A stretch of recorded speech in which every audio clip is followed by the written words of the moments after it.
Konbanwa. Shinjio genki desu. Good evening. I hope you're all doing well. Tonight, I'm going to talk to you about one of the most beautiful cities in the world, and it might come as a surprise to you. I'm here to talk to you about Kyoto, Japan, and this is their flag. And it's known as the traditional city because Kyoto is one of the many cities in Japan that was spared the bombings from World War II. So, as we all know too, Japan is a very modern country. So in Kyoto they had the luxury of keeping their historical architecture along with the new that came along. There's actually two sections. They refer to one as Old Kyoto and one as New Kyoto. I'm going to start with just some interesting facts. So the official tree of Kyoto is the Weeping Willow, and that's what they call it. Couldn't find a Japanese name on their website, so there I assume it's just called the Weeping Willow. They have three official flowers: the camellia, the azalea, and the sugar cherry, a cousin of the Japanese national flower, which is the sakura cherry blossom. It's located in the Kansai region, which is just off the east coast of Japan. So it's not a coastal city, but it's not too far from the beach. The U.S. sister city of Kyoto is Boston. I was interested to know that. And Kyoto is also famous because it celebrates more festivals than any other Japanese city. And about 20% of Japan's national treasures and 14 of its cultural properties, its important ones, reside in the city limits.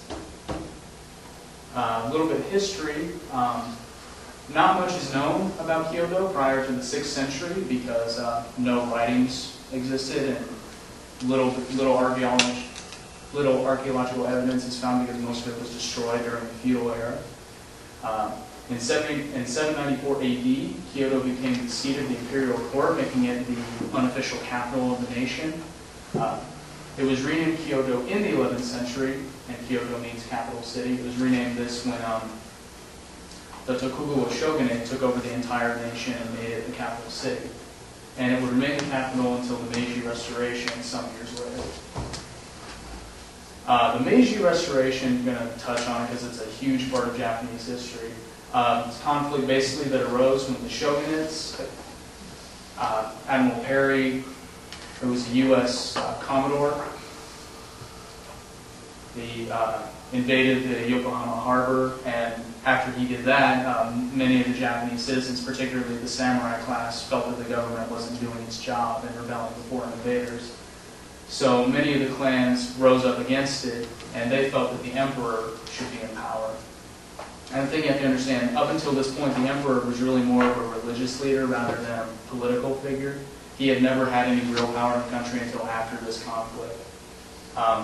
Another important part of the Meiji Restoration is the birth of the Shinsengumi, which is probably the most well-known police force ever in Japan, and they're still respected today, even though they end up losing.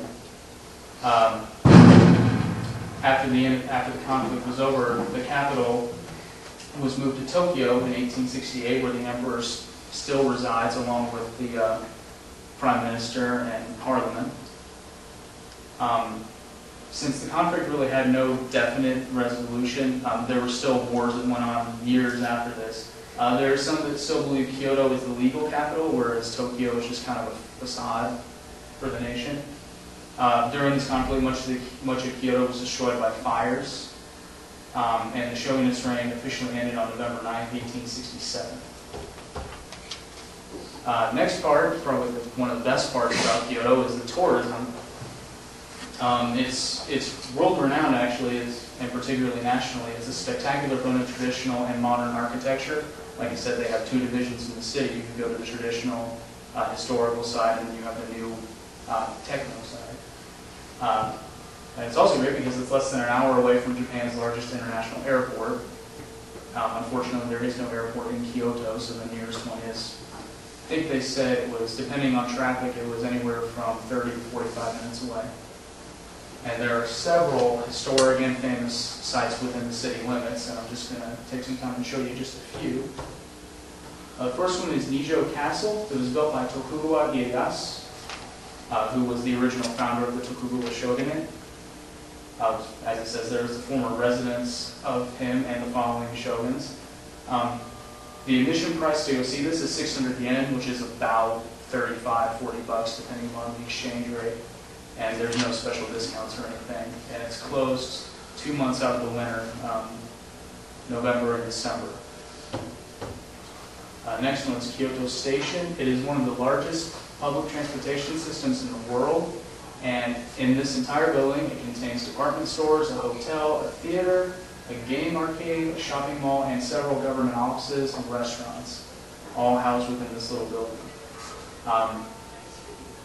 The tourism site that I got bulk of my information from recommended that you purchase an all-day bus and train pass from this place. They're relatively cheap. They're about, I think they said 300 yen, which is not that much for a bus pass. And I was astonished to find out that the headquarters of Nintendo is in Kyoto. It's in downtown. If you look real close, you can see their logo right up there.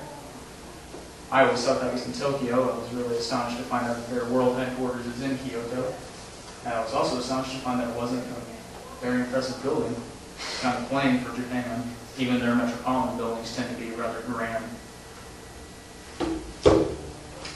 And as we all know, picture says 1,000 words, but a moving picture says even more than that, so I have a short video from the tourism site to show you. Let's hope this works.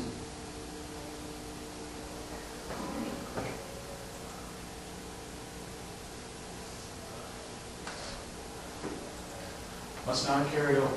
That's well, that was the end of that. Thanks for listening to my speech. I apologize about the video, and I hope you enjoyed it, and I look forward to hearing everyone else's.